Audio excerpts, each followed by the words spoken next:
नमस्कार, CSK news में आपका स्वागत है। तो दोस्तों, आज हो गया है 31 जुलाई, जो फटाफट ब्रेकिंग न्यूज निकल के आ रही है। पीओके चुनाव पर विदेश मंत्रालय की दो टूक। चुनाव गैर कानूनी है, इमरान खान खाली करो पीओके। जी हाँ, बड़ी अपडेट निकल के आ रही है। आपको बता दें, विदेश मंत्रालय का ऐलान, पीओके खाली कर इमरान। सीपीईसी को लेकर भी विदेश मंत्री ने बड़ा बयान दे दिया है। चाइना को बड़ा झटका। दूसरी बड़ी अपडेट निकल के आ रही है, भारत से अमेरिका ने तिब्बत पर दिया कड़ा संदेश, तो चीन बिफर पड़ा है। जी हाँ, चाइना ने बड़ा ऐलान कर दिया है। तीसरी बड़ी अपडेट बताएंगे। फिलहाल चाइना के साथ 12वें दौर की कोर कमांडर स्तर की बातचीत आज होने वाली है। बेहद बड़ी खबर है। आपको बता दें, कई महीनों के बाद हो रही है बातचीत।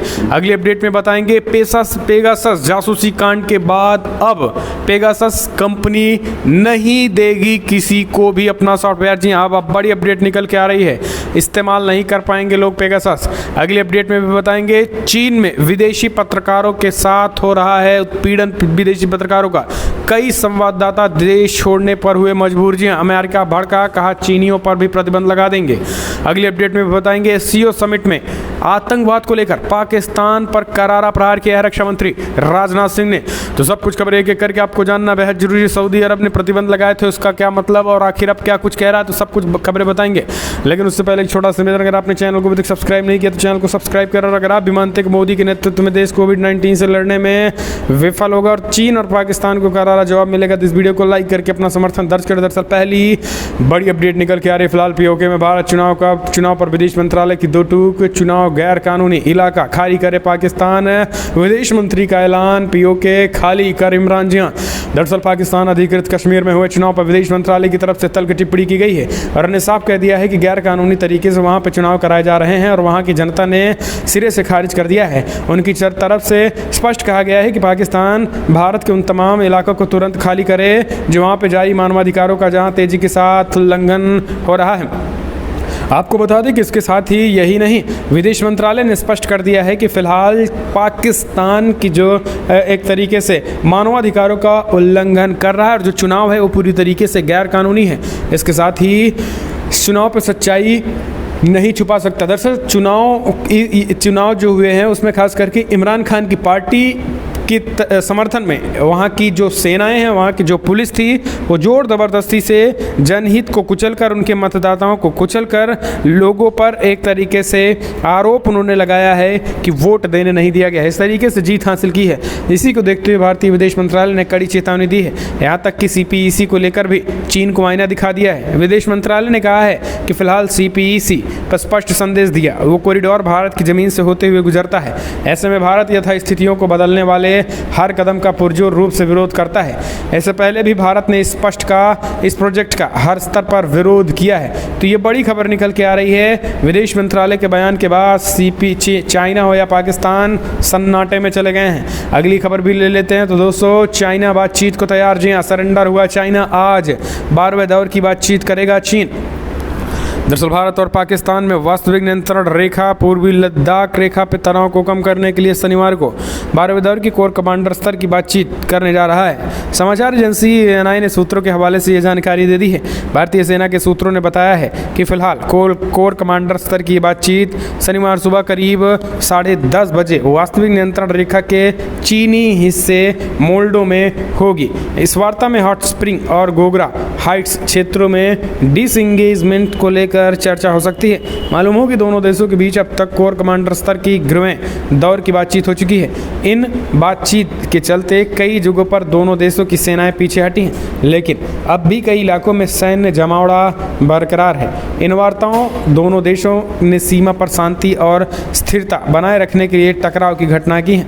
अगली अपडेट भी समझिए। दरअसल बड़ी खबर निकल के आ रही, पेगासस जासूसी कांड के बाद इजरायली कंपनी उठाया बड़ा कदम, अब किसी को नहीं इस्तेमाल करने देगी अपने इस सॉफ्टवेयर को। जी हाँ, दरअसल इजराइल की साइबर सिक्योरिटी फर्म एनएसओ ने बुधवार दुनिया भर को सरकारों को पेगासस स्पाईवेयर बेचने पर रोक लगा दी।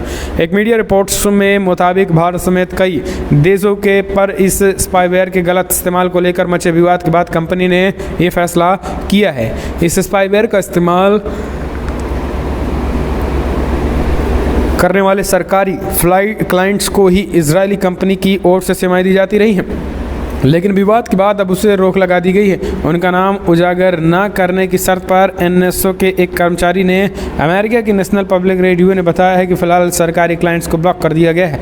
हालांकि कंपनी के कर्मचारी ने यह जानकारी नहीं दी है कि किन किन सरकारों को कंपनी ने यह सॉफ्टवेयर बेचा है और किन किन पर यह रोक लगाई है। कंपनी की ओर से फैसला इजराइल की अथॉरिटीज की ओर से एनएसओ के दफ्तर पर जांच के लिए पहुंचने के एक दिन बाद लिया गया है। भारत समेत कई देशों के मीडिया संस्थानों ने एक साझा रिपोर्ट में दावा किया है पेगासस का इस्तेमाल कर 50,000 से ज़्यादा लोगों की जासूसी की गई थी और इसके बाद ये बड़ा फैसला लिया गया। अगली अपडेट लेते हैं। चीन में विदेशी पत्रकारों के उत्पीड़न, डराने धमकाने से चिंतित हैं अमेरिका समेत कई पत्रकारों की चीन में हो रही एक तरीके से उनका टॉर्चर किया जा रहा है। कई 40 के करीब 20 से 40 के करीब पत्रकार देश छोड़ने को तैयार। जी हाँ, दरअसल बाढ़ को कवर करते हुए हेनान प्रांत की सड़कों पर कई अंतर्राष्ट्रीय मीडिया आउटलेट्स के संवाददाताओं को कथित तौर पर ऑपरेशंस किए जाने और उकसाने के बाद संयुक्त राज्य अमेरिका ने चीन में अमेरिकी और अन्य विदेशी पत्रकारों पर बढ़ रही सख्त निगरानी, उत्पीड़न और धमकी को लेकर गहरी चिंता व्यक्त की है। एक बयान में अमेरिकी विदेश विभाग ने कहा है कि फिलहाल बीजिंग विदेशी मीडिया का स्वागत करने और उनके काम का समर्थन करने का दावा करता है, लेकिन वास्तव में किसी भी समाचार के प्रति उनकी कठोर बयानबाजी, जिसे वो चीनी नीतियों की आलोचनात्मक मानता है, ने सार्वजनिक रूप से लोगों की भावना को उकसाया है, जिसने तनाव पैदा हो गया है। नतीजन और ऑनलाइन मौखिक रूप से दुर्व्यवहार और अपना काम कर रहे पत्रकारों को जान से मारने की धमकी सहित व्यक्तिगत तौर पर भी हानि पहुंचाई जा रही है। हम चलते हैं, अपडेट लेते हैं। एससीओ मीट पाकिस्तान के रक्षा मंत्री की मौजूदगी में रक्षा मंत्री राजनाथ सिंह का बड़ा बयान, आतंकवाद को समर्थन करना मानवता के खिलाफ, और पाकिस्तान के रक्षा मंत्री को करारा जवाब दे दिया। जी हाँ, एससीओ में ही भिड़ गए रक्षा मंत्री राजनाथ सिंह। पाकिस्तानी रक्षा मंत्री की मौजूदगी में भारत के रक्षा मंत्री राजनाथ सिंह ने आतंकवाद के अंतर्राष्ट्रीय शांति और सुरक्षा के लिए सबसे बड़ा खतरा बताया है। रक्षा मंत्री राजनाथ सिंह तजाकिस्तान की राजधानी दुशांबे में एससीओ देशों के रक्षा मंत्रियों को संबोधित कर रहे थे। राजनाथ सिंह ने कहा है, किसी भी तरीके का आतंकवाद और आतंक को समर्थन करना, फिर चाहे वो सीमा पार से आतंकवाद हो या किसी और तरीके से, फिर चाहे वो कोई भी हो, इसके इरादे कैसे भी हो, वो मानवता के खिलाफ अपराध करता है। रक्षा मंत्री राजनाथ सिंह रक्षा मंत्री ने भरोसा दिलाया है कि भारत आतंकवाद के किसी भी स्वरूप के खिलाफ लड़ने के लिए प्रतिबद्ध है।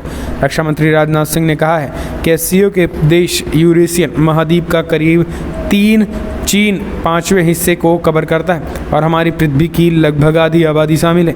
ऐसे में यह हमारी जिम्मेदारी है कि हमें एक स्थिर और सुरक्षित क्षेत्र बनाने में योगदान दें। अगली अपडेट भी ले लेते हैं, समझ लीजिए। दरअसल सऊदी अरब में विदेशी पर्यटकों पर लगा प्रतिबंध हटा, इस शर्त पर आने की अनुमति भी मिल गई है।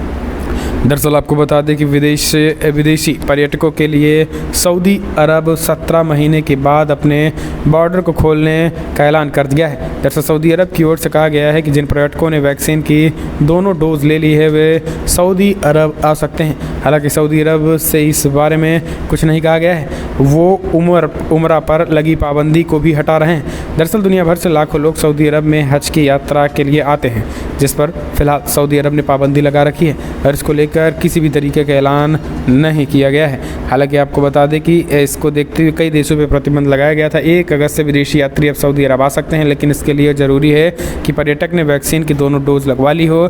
सऊदी अरब में फाइजर, एस्ट्राजेनेका, मॉडर्ना या फिर जॉनसन एंड जॉनसन की वैक्सीन को ही। हम चलते हैं, अगले अपडेट लेते हैं। तो दोस्तों, इमरान खान को अफगानिस्तान ने दिया करारा जवाब। जी हाँ, तालिबानियों को बताया था मानवता। जी हाँ, इसके साथ ही उन्होंने कहा कि मानवता के प्रति इतने क्रूर नहीं होते हैं सामान्य नागरिक।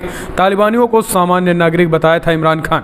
अफगानिस्तान के राजदूत ने शुक्रवार को पाकिस्तान को तालिबान और आतंकवाद के मुद्दे पे आईना दिखा दिया है और उन्होंने कहा है कि मुझे नहीं लगता है कि किसी भी नज़रिए से हम तालिबान को सामान्य नागरिक कह सकते हैं। मैं मानता हूं कि सामान्य लोग इस तरीके के अपराध नहीं करते हैं। उन्होंने कहा है कि सामान्य लोग मानवता के प्रति इतने क्रूर नहीं होते हैं। आपको बता दें कि पाकिस्तान के प्रधानमंत्री इमरान खान की तालिबानियों को सामान्य नागरिक बताने वाली टिप्पणियों की काफ़ी आलोचना हो रही है। वहीं चीनी अधिकारियों और तालिबान की मुलाकात के बाद फरीद ने कहा है कि चीन भी आतंकवाद से पीड़ित रहा है और अगर अफगानिस्तान में आतंकी सक्रिय रहे तो वो आगे भी इससे ग्रस्त रहेगा। हम चाहते हैं कि भारत और चीन जैसे बड़े देशों में समेत क्षेत्र के सभी लोग तालिबान को कड़ा संदेश दें।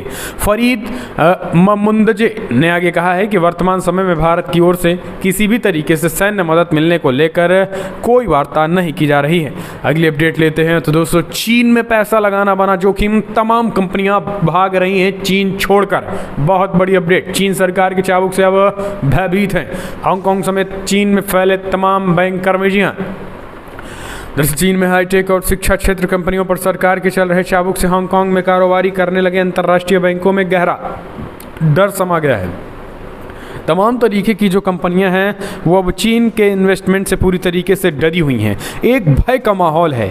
चीन सरकार की कार्रवाई के दायरे में हांगकांग भी आ चुका है। तो यहाँ इस बीच आपको बता दें कि मौजूद बैंक एक बड़ी कानून उलझन में फंस गया है। गौरतलब है कि चीन की संसद नेशनल पीपल्स कांग्रेस की स्थायी समिति अगले 17 से 20 अगस्त तक होने वाली है। अपनी बैठक में एक ऐसा प्रस्ताव पारित करने वाले हैं जिसके बाद चीन की ओर से कई कानून हांगकांग में लागू हो जाएंगे। हांगकांग दुनिया का सबसे बड़ा वित्तीय बाजारों में एक है। यहाँ दुनिया के लगभग बड़े बैंकों की शाखाएं हैं जो हांगकांग और चीन के शेयर बाजारों में निवेश करते रहे हैं। इसलिए चीन में भी जो हो रहा है उसमें उनका बड़ा दांव लगा हुआ है। तो यही कारण है कि चीन से कई कंपनियां निकल रही हैं, जिसके बाद चीन में एक तरीके से चीन के जो नियम और कानून कायदे हैं वो पूरी तरीके से अगेंस्ट होते जा रहे हैं उन कंपनियों को लेकर। हम चलते हैं अगले अपडेट। दुस्साहस, दरअसल खालिस्तान समर्थकों ने दी धमकी, सीएम जयराम को 15 अगस्त को नहीं फहराने देंगे तिरंगा। जी हाँ, दरअसल खालिस्तान समर्थकों ने रिकॉर्ड की गई कॉल से धमकी दी है और वे हिमाचल प्रदेश के मुख्यमंत्री जयराम ठाकुर को 15 अगस्त को तिरंगा नहीं फहराने देंगे। आपको बता दें कि प्रदेश में के कुछ पत्रकारों के मोबाइल पर यह ऑडियो भेज दिया गया है। रिकॉर्ड की गई कॉल में कहा गया है कि हिमाचल पंजाब का हिस्सा था, पंजाब में जनमत संग्रह करवाया जाएगा और हिमाचल को फिर से पंजाब में शामिल किया जाएगा। खालिस्तान समर्थकों ने अपील की है कि किसान ट्रैक्टर लेकर सड़कों पर उतरे और सीएम जयराम को 15 अगस्त को तिरंगा नहीं फहराने देंगे। हिमाचल प्रदेश पुलिस इस संबंध में जांच शुरू कर दी है। दरअसल पुलिस प्रवक्ता ने बताया है कि खालिस्तान समर्थकों की ओर से रिकॉर्ड की गई कॉल प्रदेश के कुछ पत्रकारों के मोबाइल पर भेज दी गई है। तो ये बड़ी अपडेट और बड़ी थ्रेट है, लेकिन इसको लेकर एक अलर्ट भी जारी कर दिया गया है। हम चलते हैं अगले अपडेट। किसान आंदोलन के बीच यूपी गेट पर ममता बनर्जी पहुंचने वाली थी। शाम तक एजेंसियां अलर्ट रही, ममता की राजनीति खूब चल रही, लेकिन नहीं पहुंची। जी हाँ, एजेंसियां दिन भर ढूंढती रही ममता बनर्जी को। यूपी गेट पर 3 कृषि कानूनों के खिलाफ आंदोलन स्थल पर पश्चिम बंगाल के मुख्यमंत्री ममता बनर्जी के पहुंचने की सूचना पर पुलिस के अधिकारी सुबह से ही सतर्क रहे। लोकल इंटेलिजेंस यूनिट की टीम, बम स्क्वाड और डॉग स्क्वाड आंदोलन स्थल पर निगरानी बनाए रखे। हालांकि कुछ देर शाम तक भी यूपी गेट नहीं पहुंची थी। इसी बारे में राकेश टिकैत से जब पूछा गया तो उन्होंने कहा था कि फिलहाल उन्हें पश्चिम बंगाल के मुख्यमंत्री ममता बनर्जी को आने की कोई जानकारी नहीं थी। इसके बाद उन्होंने पहले यूपी गेट पर किसान नेता राकेश टिकैत से मुलाकात करने बिहार के पूर्व कृषि मंत्री नरेंद्र सिंह तोमर के पास पहुंचे थे। अगले अपडेट ले लेते हैं। तो दोस्तों, बड़ी खबर निकल के आ रही है। कोरोना वैक्सीन, जिस कोरोना वैक्सीन ने विपक्ष को लेकर हो हल्ला मचाया था, राहुल गांधी ने लगवाई कोरोना की वैक्सीन। जी हां, दरअसल कांग्रेस के पूर्व अध्यक्ष राहुल गांधी ने कोरोना रोधी टीके की पहली खुराक ले ली है।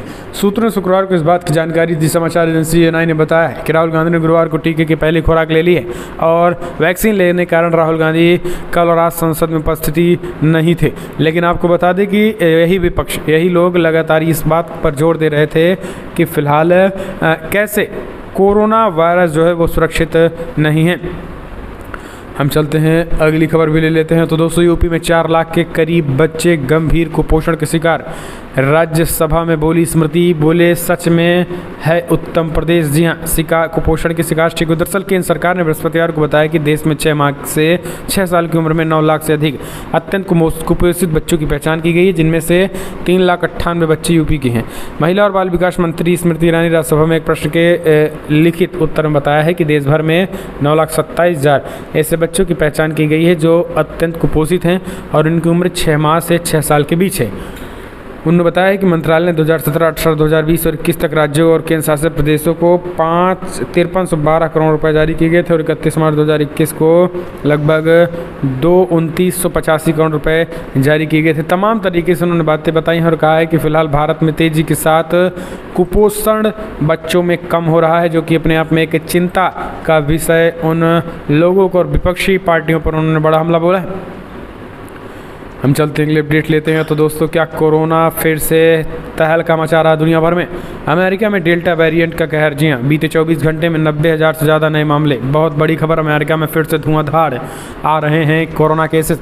कोरोना महामारी की 2 लहरों का सामना करने वाले अमेरिका ने इस खतरनाक वायरस का कहर फिर बढ़ रहा है। दैनिक मामलों में तेज उछाल दर्ज किया जा रहा है। बीते 24 घंटों में 90,000 से ज़्यादा नए मामले पाए गए हैं। 5 महीने बाद इतनी बड़ी संख्या में संक्रमित मिले हैं। इसी बीच अमेरिकी राष्ट्रपति जो बाइडेन ने राज्यों से कहा है कि वे टीका नहीं लगवाएं, लगवाने वाले लोगों को प्रोत्साहित करने के लिए कदम उठाएं। वैक्सीन लगवाने के लिए ऐसे लोगों को लगभग $100 यानी करीब 7,500 रुपये प्रस्ताव दे। तो ये बड़ी खबर निकल के आ रही है। तो दोस्तों, फिलहाल फटाफट ब्रेकिंग न्यूज़ में इतना ही, लेकिन अगर आपको वीडियो पसंद आए तो लाइक करें, शेयर करें, कमेंट के माध्यम से अपनी राय